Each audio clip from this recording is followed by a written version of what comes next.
Good afternoon, good morning, good evening, and good day for all of our guests on the call today. And a very warm afternoon to you, Michael. It's good to have you on the call today. How are you? I'm really good, thanks, Katie. How are you? You okay? Yeah, doing really well, actually. I'm looking forward to today. I know we've had some interesting conversations over the past couple of months about, in the line of work we do, how hard it is to draw that energy and stay motivated. So I'm really looking forward to today's session. For those who have just joined us, just a quick introduction. My name is Katie Keith and I am the Executive Director for the Global Chamber here in London. And I'm going to share a little bit more about the Global Chamber later. And we've also got Cesar, who's going to be moderating and helping us out. So hi, Cesar, welcome as well. But right now, I'd love to introduce our speaker and the newest member of the Global Chamber, Michael Quigley. Now, as I mentioned, we've had some interesting conversations about motivation, and we've talked at length about the 5 types of motivation that you deliver, and it is a timely opportunity for all of us to bring you to the stage and learn more about that. Now, I don't know about everybody else on the call, but we've just come out of a long weekend. I've had a terrible load of chocolate, maybe a couple of extra glasses of wine that I didn't realize I was going to have. So it's a good time for me. What about you, Michael? It's funny you say this. I've actually had some back problems recently, so I've been eating a lot of chocolate just to get through it. So we all have these little things, don't we? We do to get through. We do what we have to, don't we? We do, and I think chocolate does help. But this is not a Globinar about chocolate. This is the studies on the benefits of chocolate. Just go Google it, definitely. Exactly. Well, look, for those who don't know Michael, Michael's worked for 10 years in both the public sector as a teacher and also in the private sector as a business owner, author, trainer, and keynote speaker. Michael is really passionate about helping you to achieve your potential as a leader, and is the person who's there for you, who's got your back, who gives you the encouragement and also the tools and opportunities to create that belief and empowerment that we need. And I know from the conversations that we've had and material that I've seen, Michael, it's just amazing what you're doing out there with organizations. And I'm really grateful to have you on the call today to share more about the 5 types of motivation with us. Now, for our guests on the call, this is as interactive as possible, so please use the chat bar. I can see people saying hi, so hi Greg, hi Karen, great to have you on today. Please use that chat bar to send any questions over, because we're going to have some time at the end for Q&A. Without further ado, I'm going to now hand over to you, Michael, to take it away. Thank you. Fantastic. Thank you very much, Katie. Right. Good afternoon, good morning, and good evening, everybody. Just give me 1 second as I load my slideshow and we'll make a start. Just checking, Katie, thumbs up. See that okay? Fantastic, right? So welcome to the 5 types of motivation. I'm very excited to be sharing this material with you, because like I always say to people, you can't find this anywhere else because I made it up, right? You can't Google this, you can't find this anywhere else. This is something pretty exclusive for you. So like Katie said, a lot of people over the last year, going into this year, how do we stay motivated? How do we consistently stay motivated?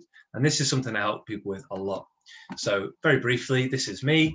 This is what I look like when I don't have a homemade haircut, right? When you have a professional photographer, I'm sure we all need a haircut. This is my business. It's called Kata Holos.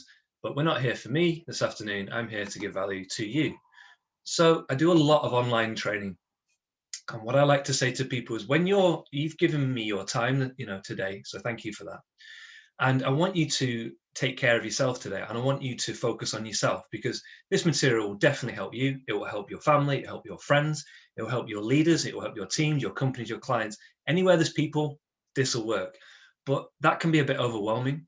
So what I want you to do is just focus on yourself for this afternoon. Think, how does that help me? How can that help me? And then you will naturally want to share this with other people, okay?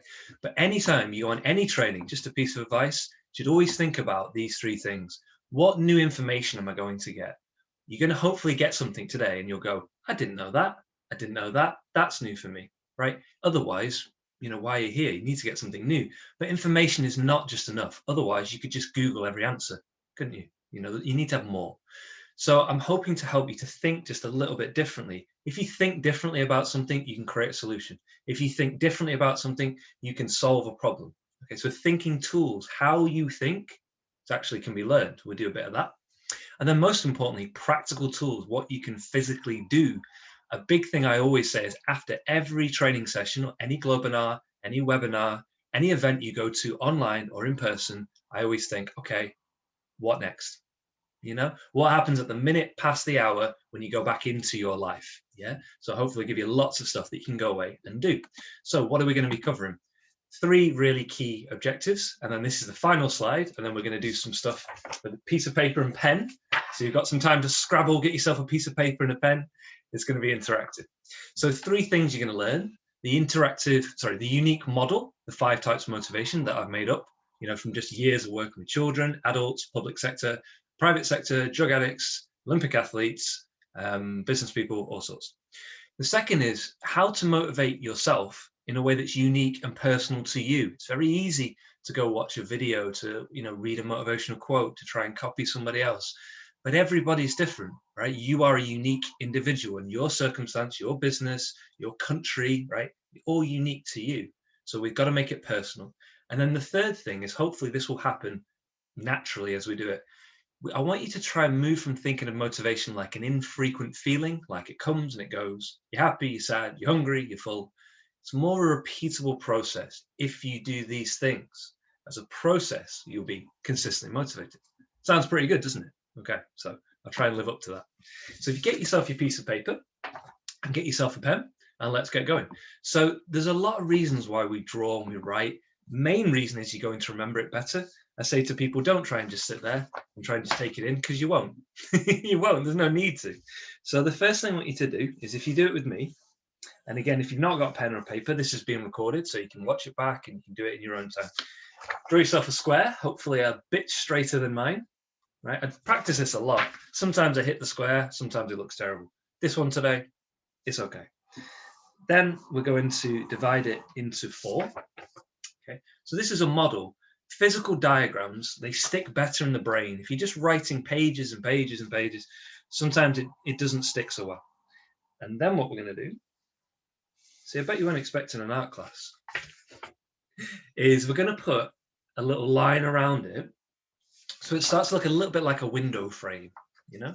And some types of houses have frames like that. Okay. By the way, the hardest part of this is the labeling. So in 5 minutes, you can relax.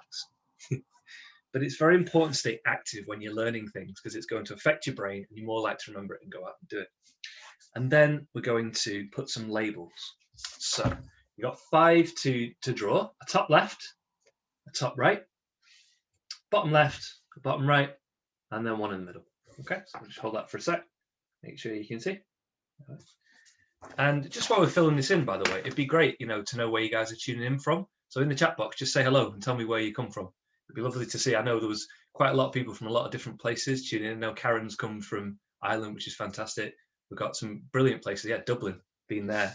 If you get the chance to go to Dublin, go to Dublin. It's great. All right, so we're going to label it now. We're going to label these 5 different areas and these different bits. We've got London, Bangladesh, fantastic. Denver, brilliant. So the first one we're going to do is we're going to write the word importance. Okay, important, really, really important. Start with that. So outside the box, important. Oh, Ruby's here. Fantastic, Ruby. Good to see you. So important. On the other side, we've got not important.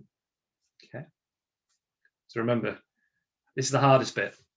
Yeah. After this, you can relax. So important and not important. Okay. Then we've got in the bottom left, so still not in the box, just outside, we're going to write key points. I'm going to cover a lot of stuff. Yeah. I don't expect to remember it all, but we'll have 3 key points. Remember that? Fantastic. That's Somalia and Mexico. Fantastic. Ah, good to see you, Chris. Brilliant. Bottom right, tools. Okay, need tools. We all need the internet to join this call, right? So you need your tools. And then the final thing, right at the top, we're going to write the 5 types of motivation. Because again, it's going to help you to remember. If you just write motivation, that's too general. It doesn't mean anything to you. 5 types, you think, what was number 1? What was number 2? Yeah, it's going to stick in your head. Okay. So 5 types of motivation. There we go. And if you've managed it, looks a bit like this. And Katie, I was hoping at the end, maybe we could take a picture of me and you, or do people doing that maybe, or maybe just yourself, a big smile with yours filled in. Right, as we go now, as we learn together, you're going to be writing. What I recommend is when you finish, take a picture of this, keep this, because Katie's is going to look different to Chris's. It's going to look different to Gary's. It's going to look different to Karen's. Everybody's is going to look different because it's personal to you. Second learning objective. Okay, first thing I'm going to do, go over to where it says important in the top left. And under here, without thinking about it too much, just write 3 or 4 things that are really important to you. Just go, just right now. Don't think about it too much. Don't separate business or personal. If I just said to you, what is important to you in your life? Just go, just write. And I'll do it as well. So always start with what's important to us. Okay, really, really important. So I'm going to put that, I'm going to put, yeah.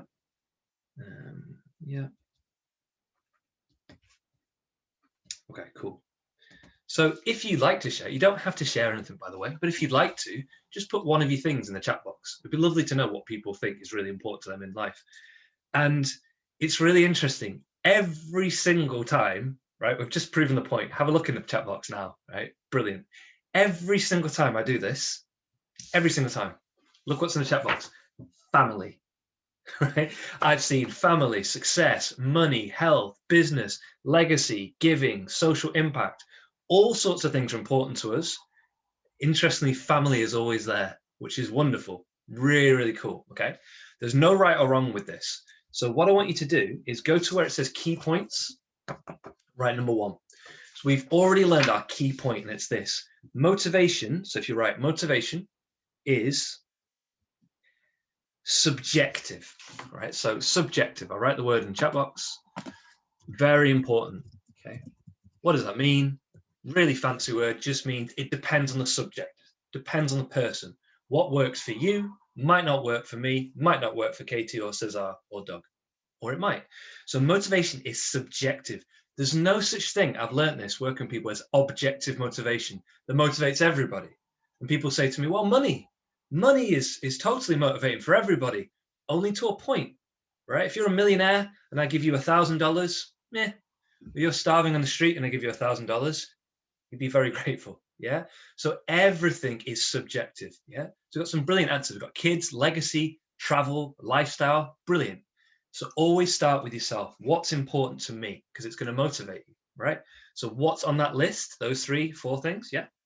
And motivation is subjective, really, really important. So now we're going to go to the other side, where it says not important. Now this is a bit more tricky. And what we're going to do is if I said to you, okay, what's not important to you though? What do you not care about? And you only have to write one thing for this one. This one's a bit harder, okay? And put one thing underneath that not important list. So if you're struggling, think, I've never really cared about this. I'm not too bothered about that. I don't enjoy this. That doesn't mean anything to me. It's not important to me. And again, some people say things like status, money. Some people say negativity, right? Other people's opinions. That's another one, yeah? What's not important to you, right? And if you're willing to share, that'd be great. Put it in the chat box. What's not important to you, yeah? So for me, it's titles. I've had many titles. I've been Mr. Quigley as a teacher. I've been sensei when I did jiu-jitsu, right? I mean, all these different titles. I don't need that particularly. It's not that important to me. To some people, it is very important, all right? So what's not important to you is really key, as well as what is important, because not everything should be important to you. Yeah, otherwise you can't make priorities. You have to be able to say, this matters to me. Not too bothered about that. Okay. So the second key point, so if you go back to your key points, we've reached 2 already. Yeah. Because a big question people say to me is, Mike, how do I motivate myself to do things I don't want to do? Right?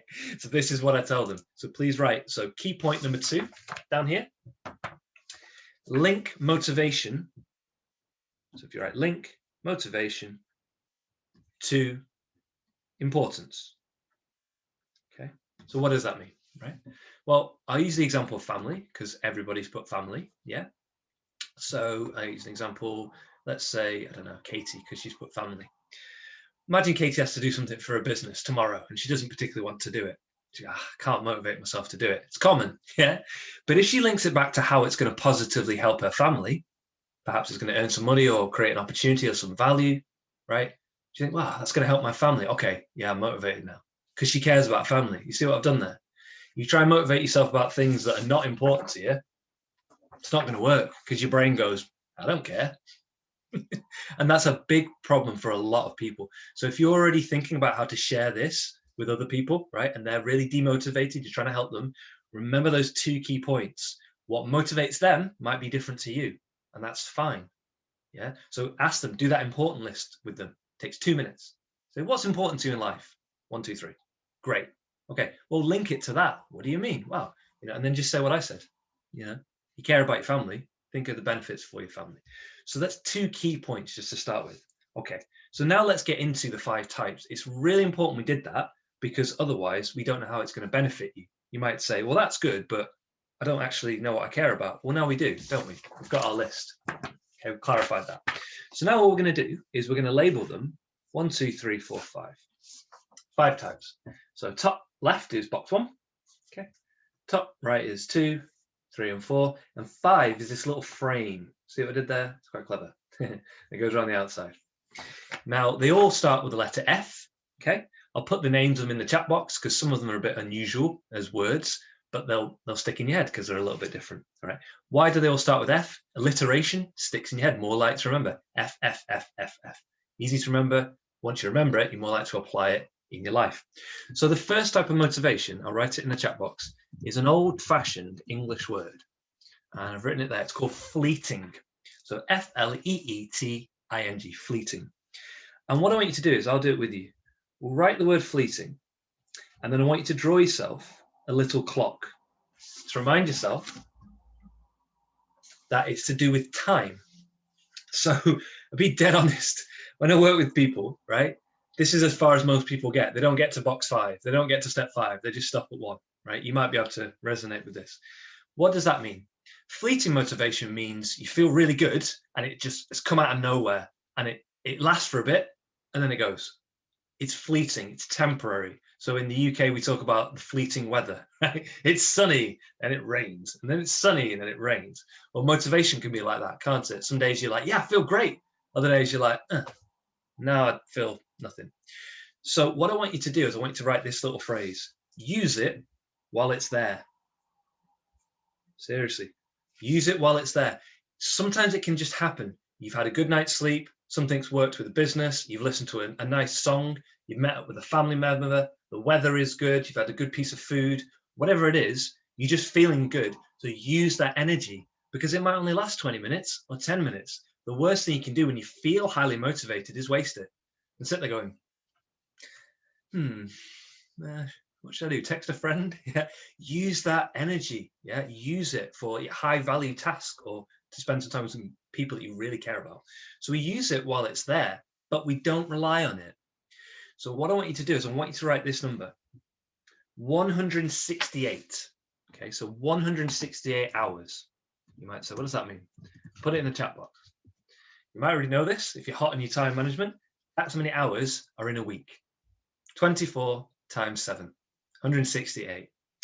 Now, do I expect you to be motivated for 168 hours? No, because you have to sleep, right? But I want you to think about it now. Think maybe last week or the week before, if you didn't have a full working week, how many hours last week of those were you highly motivated? So say it was you work 5-6 days a week, and it was, I don't know, a couple hours a day, morning, one in the afternoon, maybe 20 hours, 30 hours a week. If you're highly motivated, it'd be a bigger number, like 50 to 100 hours. So just take some time to think about it now. Think, am I highly motivated at the moment? Am I not? If you are highly motivated, it's a big number. If you're not, it's a small number, right? And just put it in the chat box. There's no right or wrong answer with this. So a small number might be like 10, 20, 30. Higher number, 50 to 100. There's no wrong answers, just a chance to share. You don't have to. Interestingly, I've done this with people. The highest number I ever saw a person give, I'll put it in the chat box now. All right, have a look at this. Did this with a person. He said this many hours. I said, when do you sleep? But he was highly motivated. Fair enough. I did it with another woman. She said 0.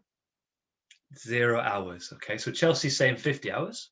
Okay, great. But whatever number you've written there, it's not right or wrong. Pretty sure nobody's going to write 168. So the whole reason we start with fleeting motivation is whatever your number is, subtract it from 168. So if it's Chelsea, or says Michael, can't see your chats. Okay, I've just written 168 hours in the chat box. That's all you've missed. So say it's Chelsea and she's got 168 hours in a week and she feels motivated for 50. Super. But what does she do for the other 118 when she's not motivated? And that's the problem for a lot of people. Most people say, I'll do it when I feel like it, right? Have you ever said that? I've said that in the past. I'll wait till I feel better. I'll do it when I feel like it, you know? Well, what I'm trying to suggest is don't do that. Yeah, because you might not. You know, some people say, oh, we'll wait until things change. We'll wait until, you know, you might wait a long time. We don't need to wait, all right? That's the whole point of the second box, the third box, the fourth box, the fifth box. And we're going to do those now. Okay, so we move on. The next type of motivation is called false motivation, okay? So I'd like you to write the word false, and I'd like you to put a little square next to it, okay? Now, Katie, I'm just checking because somebody said they can't see what I'm writing in the chat box. Can you see it? Yeah, all you need to do is select to all panelists and attendees in the drop down, and it will select everybody then. Okay, cool. My mistake. So I put all panelists. Yeah, well spotted. Thank you. Sorry about that. So the next type, just put it in the box there. It's false motivation, like true or false, yeah? If it's true, it's real. If it's false, it's fake. Here's a bit of fun. What I want you to do in that little box is write the name of your favorite chocolate bar, right? If you're going to have a chocolate bar right now, ooh, Mike, what would I have? You might have eaten a lot of this chocolate bar over the weekend, right? I'm going to tell you a little story now of what false motivation is. There's a true story, and then it'll stick in your head. Stories are a great way to remember information and to pass it on. So I'll tell you this story. A friend of mine was in the army in the UK, and the way they train is they do these drills. So they go away on camp, they have fake guns, capture the flag, they run around, they get wet, cold, tired, and it's to simulate combat. And it's very, very difficult. You might know somebody in the armed forces, and it's very challenging, right? The whole point is they're trying to see how tough they are mentally. And the hardest part is you're not allowed to know when it's over. So think about yourself now, your business, your family, the pandemic. One of the hardest things is we don't know when it's over, do we? Not yet. So that's quite demotivating. So you talk to the sergeant, he's like, come on, Sarge, we're all miserable.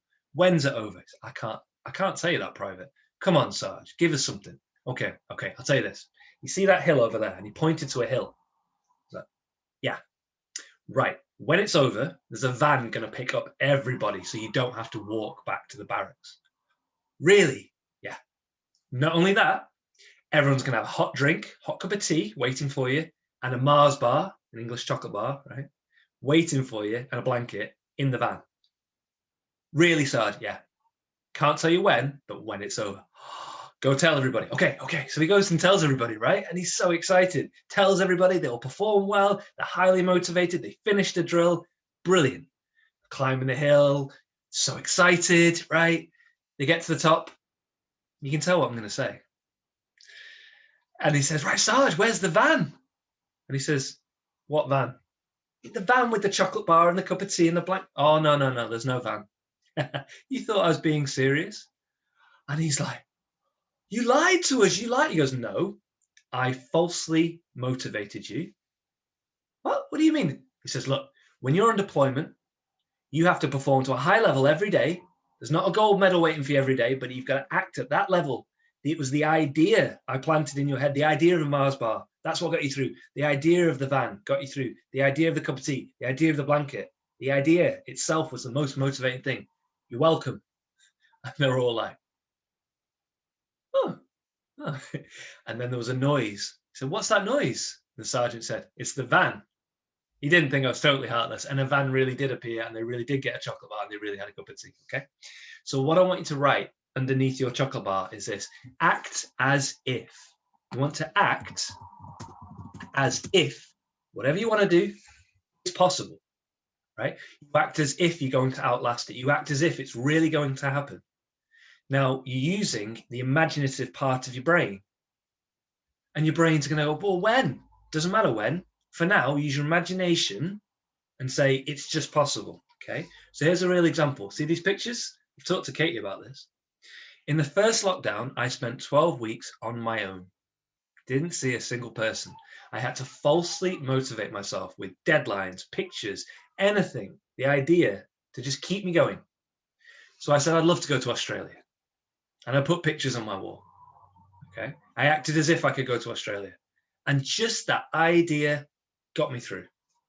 Thinking about it, wishing for it to happen, acting as if maybe one day I will go to Australia. I falsely motivate myself. So look how it's different to the first type. You're not waiting to feel good. So on the days when you're not feeling great, fine. That's okay. You don't have to. You falsely motivate yourself with deadlines, pictures, you act as if. All right. Now, interestingly, we go into the next type, which is called future motivation.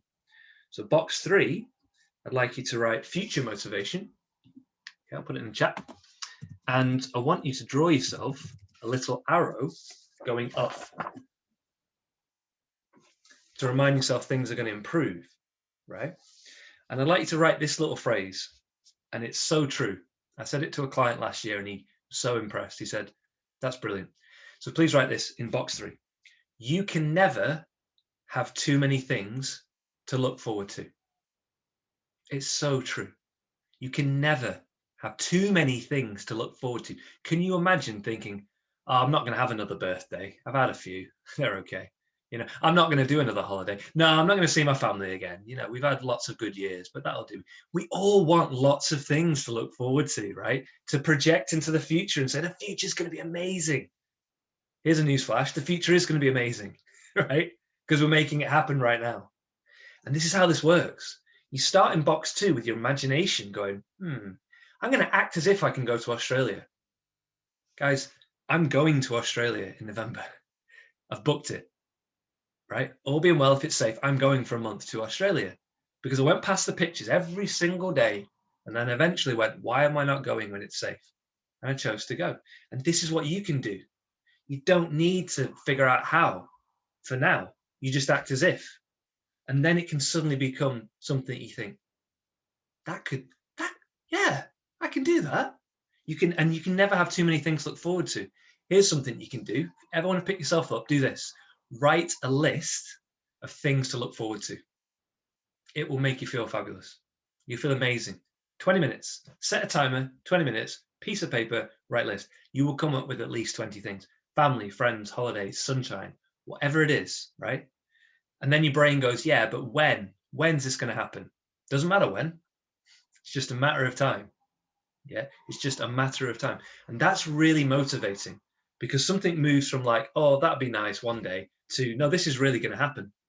This is genuinely going to happen. Here's a perfect example. In England last year, you got a bunch of scientists sat around going, I think we can make a vaccine for COVID in a year. They acted as if it was possible. And you've got all the people saying, no, it takes 10 years to get through clinical trials. Okay, yeah. But we'll just act as if it's possible. We'll just forget that. We're just going to try it anyway. And they made one. And other countries have done the same, haven't they? And it's amazing. The first time in human history, vaccines have been created that safely, that quickly. Can you imagine them sitting around till they felt like it? It wouldn't have happened, would it? It's quite powerful, this. So we're saying, when you feel good, great, use that, but you don't expect yourself to feel great all the time. So move into box 2. You can falsely motivate yourself. You can feel low and still do the things. Yeah, deadlines, pictures, use whatever, use your imagination. Then you move into the future and say, what am I looking forward to? And we should always have things to look forward to. Always. You know, if you've got nothing to look forward to at the moment, whatever chocolate bar you've just put, have one. Right? Before Friday, have one. Now we've reached another really key point because I'm aware of time. So we've got about 15 more minutes and then we're going to open up to questions. So go to key points, number 3. So we're going to do this as like a little equation. All right. So I want you to write this: motivation equals, so like we do in algebra, motivation equals imagination plus logic. And this will make sense as we go into the 4th type and the 5th type. Sometimes you got to use your imagination. You got to imagine. Just saw this thing today about the youngest ever female billionaire, right? You got to imagine it's possible to be a billionaire before the age of 30. And she's done it, by the way. Amazing, right? But then you've got to sometimes be logical and say, well, how am I going to do this? Realistically, how? What are we going to do? And you can use both. Too many people think motivation is fake. It's not fake. It's about as real as it can be, okay? So now we're going to number 4. So number 4, what I'd like you to write is these words. I'll put them in the chat. fear or fun. So if you write fear or fun in number 4, and I want you to, and this is where your drawing skills come in, try and draw a little fire. You know, like a fire emoji when you're texting your friends, you say fire. Right, that's mine. It's not great. It's not very, it's needs some work, right? But the point is, we're going on a process, remember, today? Yeah, we're going from infrequent feeling to process. So we go, right, enjoy it while it lasts, make the most of it. But when we're not feeling it, great, we go into false, we use our imagination, right? Pictures, whatever you need to do. Then we think about the future and say, yeah, this is really going to happen.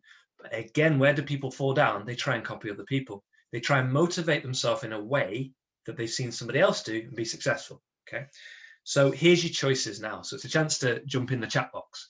Think about you now. You've got 3 choices, okay?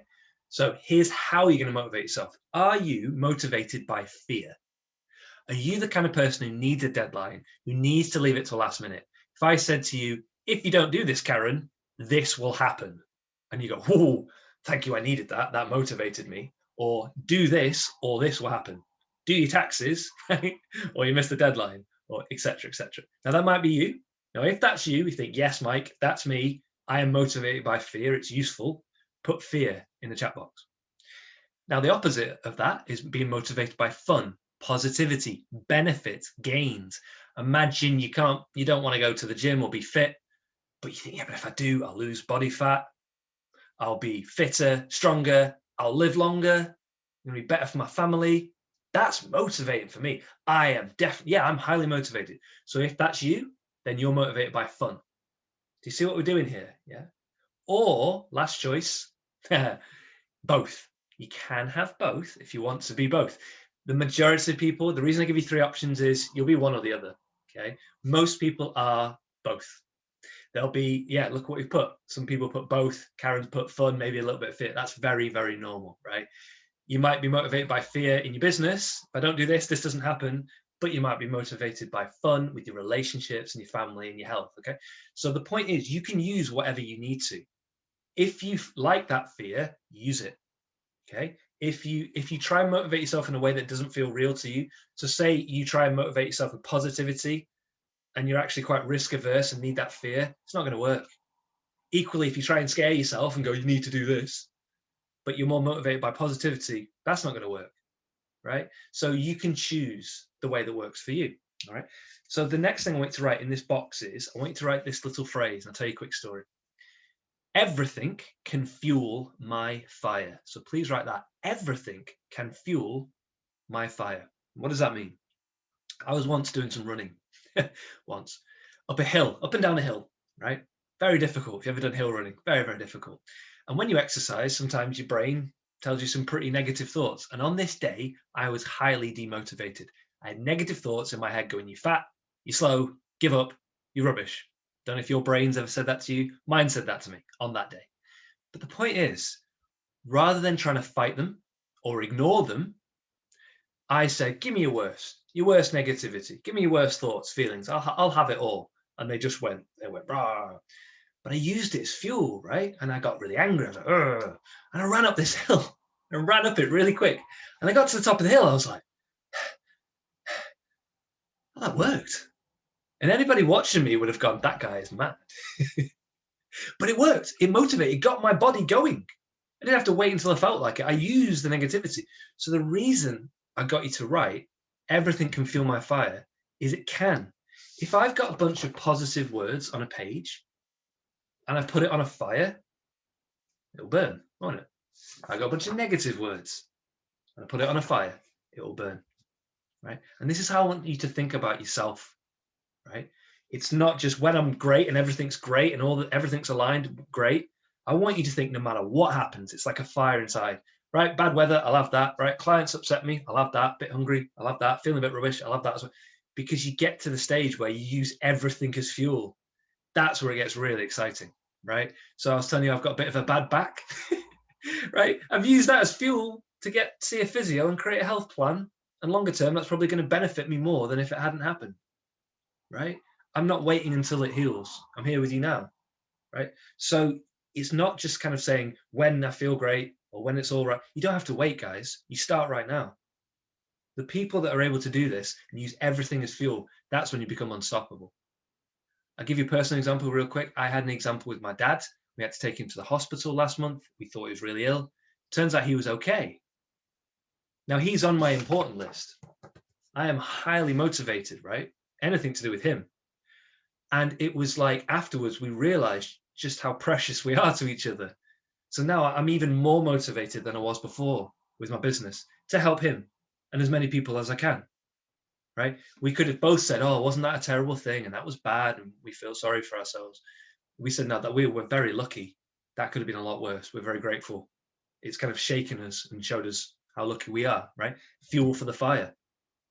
And I told people that week and they were like, oh, yeah, right? So everything can fuel your fire if you let it. It's not about just stuff that makes you feel good. We're way past that. We're on stage 4 now. All right, so moving to stage 5, final thing we're going to do. Very, very important. So number 5 is the frame. So if you write next to number 5, the word frame or framework, what does that mean? Well, everything you do when you're trying to make something strong, it needs a frame. Look at your Zoom. It's got a box, hasn't it? It has a frame. A building has a strong frame, foundation. So we now have to think, okay, I get that, Mike. That's all good material. How am I going to apply that into my life? Great question. So that's why we go into the 5th thing, the framework. So we'll give you tools, right? So if you go to where it says tools, I'm just going to give you as many tools as I can. 5, 6, 7, 8, as many as come off the top of my head, right? Because what works again for one person on one day might not work for somebody else on a different day. Some days, false motivation, brilliant. Another day, it might be future motivation. Another day, it might be a bit of both, right? One day, you use a tool and it works really well. But if you've only got one and it doesn't work, you're lost. If you've got 8, you've got a lot more choice, right? It's great to have choice. So first thing, first tool, number 1. So we're here, yeah? Pictures. Please write pictures. And next to the word pictures, I'd like you to write the number 60,000. Put it in the chat box, 60,000, right? Psychologists have done studies, and I'll prove it, on the power of pictures to motivate you compared to words. Watch this. Here's my frame. Now, that might motivate you. You know, you might like those words. Probably not. Here we go. Watch Katie's face change. Here's my doggy, right? He's on my list. He's on my family list, right? He means a lot to me. Now, the reason I've got you to write 60,000 is the psychologists found the pictures motivate people 60,000 times quicker than words and up to 60,000 times stronger than words. It's why people have pictures of their family all around the workspace. It motivates them. It's linked back to what's important to me. See how this all links together, okay? So the first tool, pictures. Second tool, videos. Now you might say videos same as pictures. They're not. Pictures, your brain can still go, yeah, but that's just a picture. That's not real life. Remember key point 3. We want to use logic. So for example, say I was a young up-and-coming businesswoman and I wanted to be a billionaire, I would watch a video of the lady who founded the app Bumble. It's a dating app. Who's just become a billionaire. Because you're watching it going, she's done it. She's actually done. I can do that because she's done it. It's not impossible. Or there's this lady who's trained to be the first astronaut to go to Mars. Amazing. It's like 19, right? You're watching it go, logically, I can do that because it's not impossible. Remember, motivation is not fake. It's not just in your head. You want to surround yourself with real examples, real pictures of Australia, yeah? Watching videos of Australia, pictures of clients, videos with clients. So videos will really motivate you from the logical part of your brain. Okay. Third thing, and this is a really personal one, that if you're really enjoying this material and want to go away and do what I've suggested, the future motivation list, do this as well. Success list, right? Write yourself a success list to remind yourself what you've achieved in the last 12 months. And write everything down, from the big things to the small things. From I held down a job or I kept a business going in a pandemic, to I made my niece smile last weekend, to I'm surviving, you know? Because again, your brain logically is going to go, yeah, but Greg, have we ever actually done that? Yeah, I did it last week. It's on my list. Okay, then we can do this then. I'm highly motivated, right? It's always looking for a reference point. And too many people think you have to start motivation from point 0. I'm just going to imagine stuff. No. Go back to when you've done something. Here's a really motivating one. If you're a parent, you already have a very strong reference point for success. You've kept a human alive for several years. Doesn't get harder than that. If you're a parent, you can handle anything, absolutely anything. All right. So that should be top of your success list. Okay. Right. Next one. Support team. Number 4 on your tools. You want to have a support team in place. What does that mean? I always recommend 3 types of people. Nobody is an island. We all need each other. Look at the global chamber. It's all about helping each other, connecting, helping each other, right? 3 people. First person. Who's a person you can talk to about anything? I call it the text test. Who's somebody you could text or email right now and say, I just need to talk. I need to speak to somebody, right? Who is that? But they should come straight to your mind. All right. So you put them down. It's got to be somebody you trust. So that's for just general stuff. Okay. So that's for support. The opposite of that is who's somebody you go to for accountability. They're not the same thing. I've made this mistake. Have you ever gone for support to somebody and they've told you, you need to do this? And you're like, oh, that's not what I wanted. Or you've gone for accountability and they've gone, oh, I'm sure you're trying your best. No, I didn't want that. So you go for accountability. Could be a professional coach, could be your boss, could be, a friend, peer, mentor. So you've got that support, very important, but you've also got that accountability to hold you accountable. Third person, very, very important. Medical professional, a doctor, your local surgery, right? We all need physical and mental professionals. We can't just go off what Google says. So when we had problems with my dad, we rang a number, we spoke to a professional, we went to the hospital. Yeah, we didn't just say, I'm sure it'll be fine. You get those 3 in place at all times. Very, very important, very motivating. Because sometimes you might ring up the doctor and they say, well, that's not a problem. Oh, I'm okay then. And in your head, you might have made a massive problem for yourself. So that's your support team. Okay, final couple, then we'll open to questions. Next one is motivational people. Now there's loads, but I'm just going to write in the chat box 2 of my favorite ones for you. I have read and listened to possibly, I don't even know, hundreds of people over the last decade. Les Brown and Louise Hay. As long as you speak English, even if you can't, they'll have subtitles. They are superb. Les Brown for motivation, right?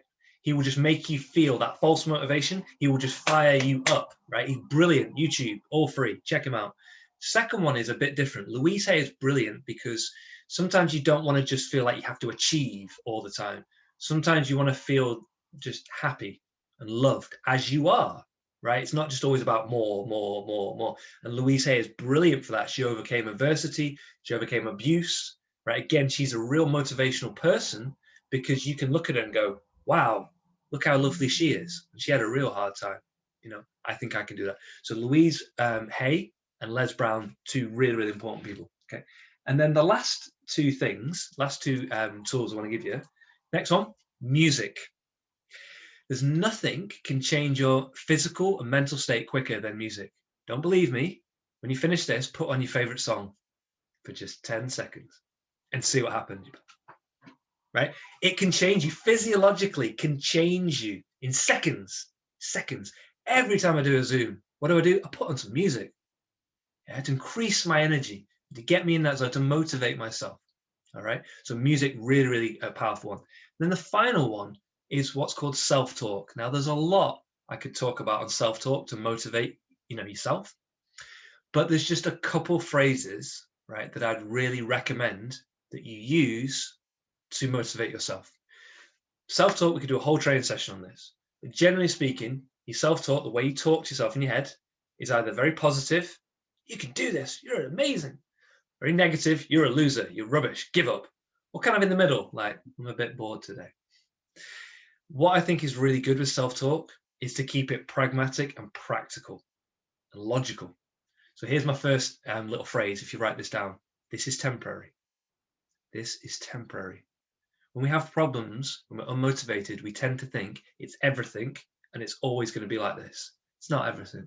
It's not always going to be like this. Knowing something is temporary highly motivates you because you think, okay, I can last that. As long as it's temporary, I can outlast that. I can do that, And then the next thing, which I think is really important as well, is to say to yourself, mistakes help me learn. Mistakes help me learn. Because if you're anything like me, you probably made loads of mistakes recently. And if you think that once you make a mistake, it's all over, then it is. But if you see that as a learning reference point, then it is, and you can improve. I'll give you a personal example. I was speaking to Katie before. I was logged out of a training session of the week because I pressed something on the chat box. Where have I gone? So I made sure the chat box has been open today, so we don't have the same problem. I'm still here. The mistake helped me to learn. Those two, you just keep those two in mind. You made a mistake. That's okay. Mistakes help me learn. Yeah, they do. Yeah, that's okay. Right. And then the next one, this is temporary. Very pragmatic self-talk. You say that to yourself over and over every single day. You will feel that any failure, any mistake you learn from, and any problem that you're encountering is temporary. And then suddenly they don't seem so bad. They really don't. And the beautiful thing about this phrase is you can use them in any context. Family problems, health problems, my back, it's horrible. It's temporary. It's temporary. I'm going to outlast it, you know. Okay, so guys, by my reckoning, we've come to time for questions. Now, there's a lot when it comes to what we've covered today, all right? So this is what I always say to people. Firstly, if you don't have a question today, that's fine. It's not easy to just think of a really, meaningful, important question off the top of your head. So connect with me on LinkedIn, send me an email, keep the conversation going. If you do have a question, fantastic. But what I'd say with this is take a picture of this, let it all just kind of go over your head. Look at it tomorrow, yeah? Look at it over the weekend and just allow things to start to sink in because there's a lot of material there. The first time you learn something, your brain's a bit like, whoa. All right, so relax. Just let it kind of wash over you and what needs to stick will stick and just keep using those different 5 stages. Whatever happens, you want to be motivated occasionally, consistently as a repeatable process, okay? So Katie, over to yourself now because I think we're going to go to questions and also you had a few things to say. Thank you very much, Michael. I was busily writing down my I saw. notes. Can I see? Wow, yeah. Look at that. This is actually now me admitting to how messy my writing is, but I took up a couple of pages. But everybody's going to be the same. Everyone's going to have their own unique one now, aren't they? Everyone's going to have written different things that mean to them. It's great. I agree. And you know what? I hope that every single one of us has taken the time to do this exercise with you because I just found it so valuable. There's some things here that I thought, okay, I've been doing that and I didn't realize. And there's a lot about the tools that you've talked about, which really resonated with me. Some of the motivational speakers, Louise Hay, I've gone back to her many times in my life and thought, you know what? In the face of adversity, you can do this. So there's so much about what you've said in there that's been very powerful for me. The one thing about his self-talk, and I think it's really funny, and guys, if you have a thought, you need to take it to court. And if in a court of law, it's not true, then it's not true. I love that. So thank you very much. Now, I know that we've got questions to come through. So we've got Falguni, who I think he wanted to write a question. So many thanks. I was feeling very low as we go again on second lockdown. I think it was just motivating to hear you. Oh, that's lovely. Thank you very much for that. I agree. That's brilliant. And while we're waiting for others to put a question in, I was just curious, for you personally, someone who has to draw a lot of energy for the work you do. I know you go into organizations and you do group training, you work with big associations all around the world to help their staff to be motivated. How have you kept motivated? I know you mentioned the pictures, but what was sort of the toughest roadblock for you in lockdown? I think, to be honest, 2 of the things that are most important to me on my list are my people, as I call it, like a global family, right? My people and my freedom, and they're both taken away from me. And that's very hard for somebody who lives on their own, right? I live on my own, right? To suddenly have all of my, I used to work face to face, that was all gone. And they've done studies. I can put the link, I can send you the link to this, where they've, people realize chemically, when you meet people face to face, positive chemicals fire in your brain, you feel good. When you do it online and on Zoom, it's not as powerful.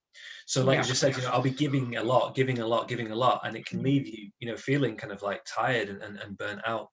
So I think the thing that I had to do was I had to get creative. I really did. I mean, here's a silly example. When I couldn't see my dog for, how long was it? 12 weeks? My mum sent me a little teddy. Oh, that's lovely. Now, it sounds silly, but you do what you need to do, like I said before, to falsely motivate yourself and to get through. So I think the reason that I was able to kind of get through it is because I've dedicated everything to this. It's like, I'm not going to give up.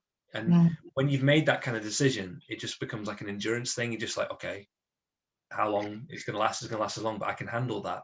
But yeah, it's not been easy at all. But then again, it's led to us being here, and I wouldn't have changed that for anything. So in a way, it's been a very powerful thing for good as well. Thank you for sharing that. And we do have a couple of other questions. So Maimun, how to balance motivation versus burnout?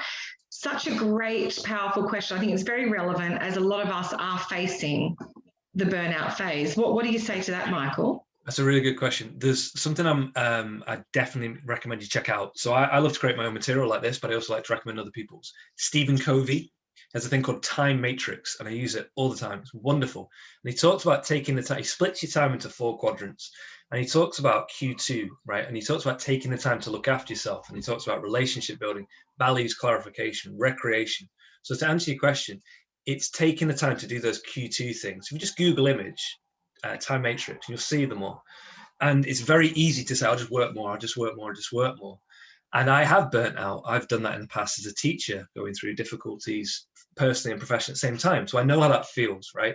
So the interesting thing is, you don't have to do much to avoid it. So for example, say you're doing 60, 70, 80-hour working week, but every evening for 20 minutes you play your guitar, or you've got something meaningful you do that adds value to your life and recreates yourself and brings you back alive and goes, woo, that was good, right?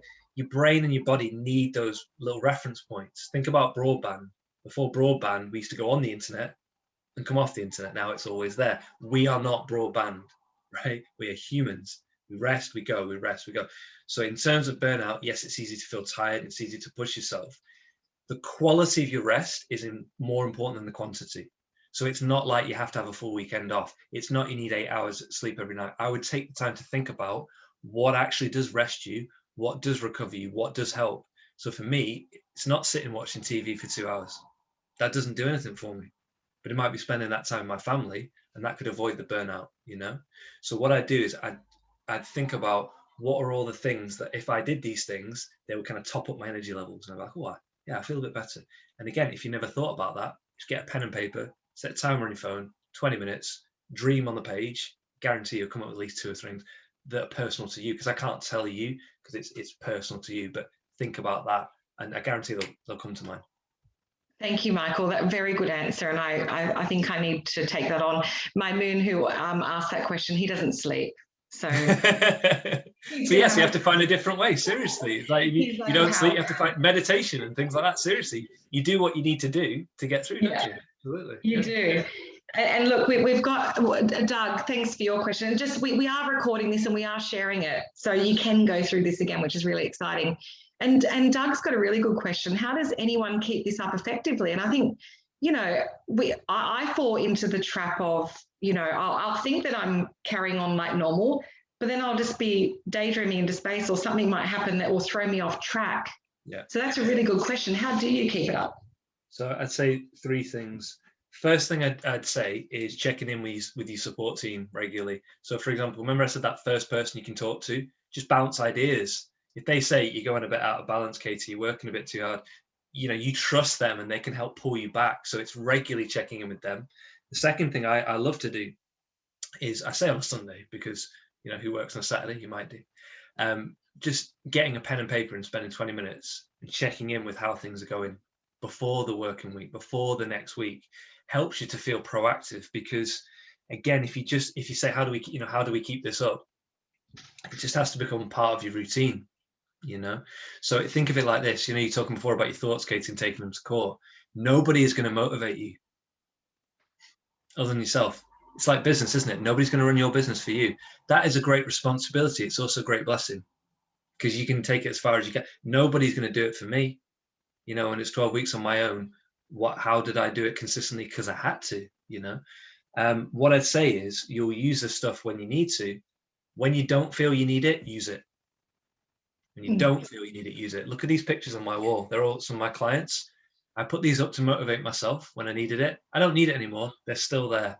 You know, one last thing I'd say to answer your question, I should have mentioned this before, but it is relevant. If you maybe put on your notes somewhere around the outside, yeah, and this is for when you're trying to motivate your teams and your people as well. move from external to internal. So move from external, the outside, to internal. So what does that mean? When you're trying to motivate yourself, or when you're trying to do something new to a high standard, or form a new habit, or something that's, quite new and maybe not as consistent as you want it to be, you've got to surround yourself with as much external motivation as you can. Pictures, videos, music, all the stuff I said before. And like the picture of Australia, it will start to seep in. It will start to become part of your mental roadmap. It's going to become part of your heart, part of who you are. Right? It's a beautiful Jewish phrase, which says, "I wear it on my heart." It's gorgeous. So what I'm trying to say is, when it's internal, when it's internal. So my love for my dog is internal, right? I don't need a picture to motivate, because it's got to that point. It's just in my heart. If it's not at that point, and when it's at that point, because you don't need all this stuff. Think about your children. Yeah, it's just in there. If it's not at that point, use all the outside stuff and use it for as much as you need to until it gets to that point. It will get to that point. And this is where a lot of people struggle. A lot of younger people, they expect themselves to be highly motivated internally, just like that, just for no reason. What they don't realize is you need all the outside. So think about when you went to school, you had stickers and achievements and trophies. Your environment was saying, do this well, you succeed. And then you internalize that and use that to motivate yourself. And if you can't do that well yet, give yourself as much as you need to. The chocolate bar, the pictures, give yourself a trophy, right? Send yourself some flowers, do as much external stuff. And it'll start to go in, and you'll reach the point where you're like, I'm good. It's in here now. So, we said back to how did I keep going? Because it's in here. Sorry, I should have mentioned that before. No, I really like that. And, and I'm doing a master's in behavioral change, and that you can rewire your brain, that neuroplasticity. So it's about rewiring, isn't it? It's about making it a habit, which is really powerful. And look, I just wanted to wrap up now, Michael, and just say a very big thank you for having you on. Doug did ask, how do we connect with you? Well, as the Global Chamber, we can connect you with Michael. Michael does so much more than just teach us about motivation. So if you want to learn more about what Michael does and you want to get in contact with Michael, my details are in the chat. You can reach out to me directly. We are sharing this recording. And for those who are not familiar with Global Chamber and you're here as a guest today and you're looking to grow your business, grow your global connections, and want to be a part of something absolutely extraordinary, then Global Chamber might just be your answer. So we are a uniquely growing community of CEOs, executives, leaders in over 525 regions around the world. So we're pretty much everywhere. And we're focused on helping companies grow in more than one metro. Our vision is just a world where doing cross-metro business around the world is just as easy as doing business down the street. And that's what it's all about. I'm a part of the tribe. Michael's a part of the tribe. We've got so many tribe members on today. So I want to say thank you for joining us. Reach out to me directly if you want to connect with Michael or you want to connect into the Global Chamber. I'd be delighted to have a call with you. Thank you so much for your time, Michael. I hope that you have a great week and I look forward to catching up. And thank you all for joining us. Thank you very much. Absolute pleasure. Thank you.